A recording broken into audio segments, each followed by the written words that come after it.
काया से, वचन से, मन से कुछ भी करो सब भगवान को अर्पित करो। हमारे वृंदावन में एक बाबा थे, उन बाबा से कोई जाके कहता बाबा कल्याण का मार्ग बताओ। बाबा कहते तेरे खाते में कितने रुपया पहले जे बता। और व्यक्ति कहता बाबा 2 लाख रुपया है। बाबा डंडा लेके भागते, 2 लाख रुपया में कल्याण कराएगा अपनो, भागी आते। एक बार एक व्यक्ति आया, बोले मेरे खाते में 1 करोड़ रुपया है, मैं जाके बाबा से कहूं बाबा मेरा कल्याण को मार्ग बताओ। बोले खाते में कितने रुपया? बोले बाबा सबसे ज्यादा 1 करोड़ रुपया मेरे खाते में। बाबा उसके पीछे पत्थर लेके भागे, बोले 1 करोड़ में कल्याण कराएगा। एक बार एक ने पांव पकड़ लिए, बोले बाबा 1000 में भी कल्याण नहीं करते, 1 लाख में भी कल्याण नहीं करते, 1 करोड़ में भी। अब कितना लाए हम, कितना खाते में होना चाहिए तब कल्याण होगा? तब बाबा बैठा के बोलते अरे पागल, तुम सांसारिक खातों की बात करते हो, मैं तो ठाकुर जी के चरण रूपी खाते की बात करता हूं।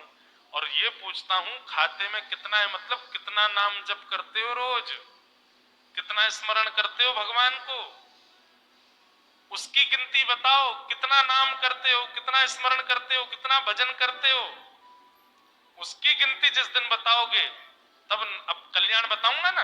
अब नाम जब करते नहीं हो, भजन करते नहीं, कीर्तन करते नहीं, तो करोड़ रुपया धरे रहो बैंक में, उससे कल्याण होगा ही नहीं।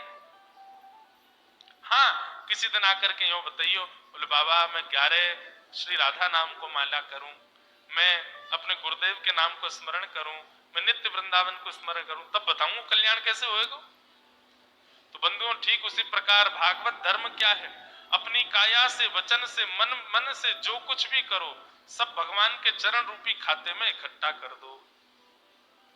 हर क्रिया को करने के बाद एक काम किया करो, चाहे गंगा स्नान करो, चाहे जप करो, चाहे परिक्रमा करो, चाहे प्रणाम करो, चाहे अन्न भोजन कराओ, संतों को कुछ प्रदान करो, सब क्रिया को करने के बाद हाथ में 2 बूंद जल दो और जल लेकर के तुरंत श्री कृष्ण चरणार्पणमस्तु भगवान के चरणों में अर्पित कर दो, ठाकुर जी के चरणों में अर्पित कर दो। आप कहोगे महाराज जी उससे क्या होगा? अगर आप ठाकुर जी के चरणों में निवेदित नहीं करोगे तो जो पुण्य आपने किया है वो पुण्य आप भोगोगे। बहुत ध्यान से सुनिएगा, आपने जो पुण्य किया है उसको आप तुरंत भोग लोगे। जेब में 2000 नोट पड़ी, 2000 की नोट तो बंद हो गई, जेब में यदि 500 की नोट पड़ी है तो निश्चित है खर्च हो जाएगी। तो ऐसे ही पुण्य यदि आपके पास रहेगा तो आप खर्च कर दोगे उसको, रह नहीं पाओगे किए बिना खर्च। और पुण्य खर्च कैसे होता है? अपनी प्रशंसा कहीं सुन लोगे, पुण्य खर्च हो गया। अपना मान सम्मान कहीं सुन लोगे, खर्च हो गया। कोई आपकी बड़ाई कर देगा, तुरंत आपका पुण्य खर्च हो जाएगा। एवं संसार में मिलने वाली उपभोक्ताएं, संसार में मिलने वाले भोग विलास जब उनको भोगोगे तो अपने पुण्य के बल पे ही भोगोगे। पुण्य खत्म होता है भोग भोगने से। आज घर पर भोजन नहीं करेंगे, बाहर खाने चल रहे हैं, बाहर खाने के लिए गए, बिना भोग लगाए ठाकुर जी का प्रसाद जैसे ही पाने लग जाओगे, भोग भोग रहे हो, उससे आपका पुण्य कम होगा। अपने पास रखोगे तो अपने पास रखने से पुण्य को खर्च कर दोगे। इसलिए क्या करें? श्री कृष्ण चरणार्पणमस्तु, ठाकुर जी के चरण में अर्पित कर दो। तो फिर क्या होगा? बोले जो तुम्हारे बट में है केवल उतना ही भोगोगे, पुण्य के बदल पे एक्स्ट्रा नहीं भोगोगे। तो बोले ठाकुर जी के चरणों में गया उससे हमको क्या फायदा होगा?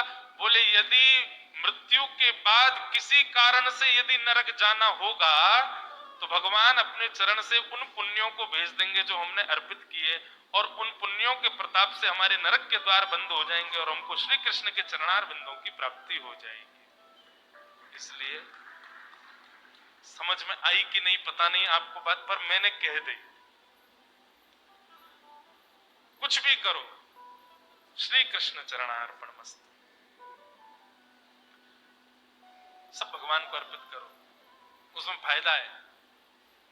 बराह पुराण में एक जगह प्रसंग आता है कि भगवान आप कहते हैं कि अंतिम श्वास में अगर आपको कोई याद करे तो ही आपको प्राप्त करेगा, और कोई आपको याद करना भूल जाए तो भगवान कहते हैं यदि जीवन पर्यंत किसी ने मेरा स्मरण किया होगा तो उसको बिल्कुल घबराने की जरूरत नहीं है। जीवन पर्यंत जो मेरा स्मरण करता है, यदि अंत काल में वो मेरा स्मरण नहीं कर पाता तो मैं उसका स्मरण कर लेता हूं, मैं उसको याद कर लेता हूं। इसने जीवन भर मेरा नाम जप किया, अब ये नहीं कर पा रहा, कोई बात नहीं, मैं उसको याद कर लेता हूं। या फिर जो जीवन पर्यंत पुण्य करने के बाद मेरे चरणों में अर्पित कर देता है, ऐसे व्यक्ति की अगर अंतिम क्षण में यदि किसी घटना से मृत्यु हो जाए, किसी अन्य काल से मृत्यु हो जाए और वो किसी कारण से मेरा नाम ना गा पाए, तो उसके संचित पुण्य जो उसने मेरे को अर्पित किए, उन पुण्यों के प्रताप से मैं उसको मुक्ति प्रदान कर देता हूं। जितनी बार गंगा जी में स्नान करो, हाथ में जल लो, कृष्ण चरणार्पण मस्तु। और अगर ये श्लोक आता है तो बहुत अच्छा, कायेन वाचा मनस इंद्रियैर्वा बुद्ध्यात्मना वा अनुशत स्वभावात् करोमि यत् यत् सकलम परस्मै नारायणायति समर्पयामि। और पूरा याद नहीं हो तो बस इतना ही याद कर लो, नारायणायति समर्पयामि। एक बूढ़ी माता जी थी, वो कहीं कथा सुन के आई, उनको व्यास जी कह रहे थे जो कुछ भी करो, काया से, वचन से, मन से, बुद्धि से, सब भगवान को अर्पित कर दो। अगले दिन मैया ने घर में झाड़ू लगाई और झाड़ू लगा के सारा कूड़ा इकट्ठा किया, इकट्ठा करके बाहर डाल दिया, नारायणायति समर्पयामि। नारद जी महाराज ने देख लिया। नारद जी महाराज बोले, हे पागल मैया, क्या कर रही हो?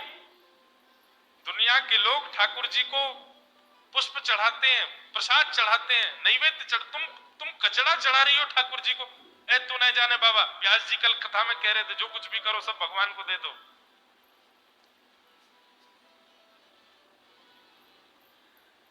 नारद जी को थोड़ा क्रोध आ गया तो माता जी को थोड़ा दंड दे दिया उन्होंने, और दंड देकर के जैसे दंड दिया तो गाल पर दंड दिया, दंड लेते ही मैया ने गाल पे हाथ रखा, बोले ये भी नारायणायति समर्पयामि, ये भी नारायण को समर्पित। नारद जी बोले रुक, तेरी शिकायत करता हूं भगवान से जाके। भगवान के पास गए तो ठाकुर जी गाल पे हाथ रख के बैठे थे। नारद जी महाराज बोले भगवान क्या हुआ? बोले नारायणायति समर्पयामि। बोले प्रभु ऐसे तो संसार के लोग कुछ भी अर्पित कर देंगे आपको, आप सब स्वीकार करो। बोले नाभाजी भक्तमाल में कहते हैं, भक्त भक्ति भगवंत गुरु चतुर नाम बपु एक, तिनके पग वंदन किए नाशत विघ्न अनेक। भक्ति, भक्त, भगवान और गुरु, ये चार नाम अलग हैं पर वास्तव में तत्व एक ही है। यदि कोई भक्त है नारद और मेरे को प्रेम भाव से, सरल भाव से यदि मुझे भजता है तो वो कुछ भी अर्पित करे मैं सब स्वीकार करता हूं, क्योंकि भक्त में और मुझ में कोई अंतर नहीं होता। उसको होने वाली पीड़ा मुझको ही लगती है, उसको होने वाला सुख मुझे ही लगता है, उसको होने वाला आह्लाद मुझे ही होता है। मेरा अपना कोई मन नहीं है।